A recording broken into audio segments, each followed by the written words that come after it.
আল্লাহ তাআলার উপদেশ, ধৈর্য ধারণ করো।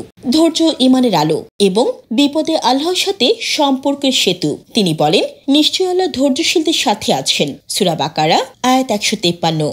রাসূল সাল্লাল্লাহু আলাইহি ওয়াসাল্লাম বলেছেন, ধৈর্য হলো একটি আলো যা মুমিনের অন্তরকে প্রজ্বলিত করে। মুসলিম। ধৈর্য শুধু কষ্ট সহ্য করা নয়, বরং আল্লাহর সিদ্ধান্তের সন্তুষ্টি ও তার উপর ভরসা রাখা। ধৈর্যের ধরন: 1. মুসিবতে ধৈর্য, বিপদে আল্লাহর রহমতের আশা রাখা। 2. ইবাদতে ধৈর্য, নিয়মিত নামাজ রোজা চালিয়ে যাওয়া। 3. গুনাহ থেকে ধৈর্য, পাপের প্রলোভন এড়ানো। ধৈর্যের সুফল: গুনাহমোচন ও মর্যাদা বৃদ্ধি, আল্লাহর নৈকট্য ও জান্নাতের উচ্চ মাকাম, অন্তরের প্রশান্তি ও দুনিয়ার সম্মান। উদাহরণ: আইয়ুব আলাইহিস সালামের অসুস্থতা, ইউনুস আলাইহিস সালামের অন্ধকারে ধৈর্য, সবই ঈমানের বিজয়। হে আমাদের রব, আমাদের উপর ধৈর্য বর্ষণ করুন এবং মুসলিম হিসেবে মৃত্যু দিন। আমিন।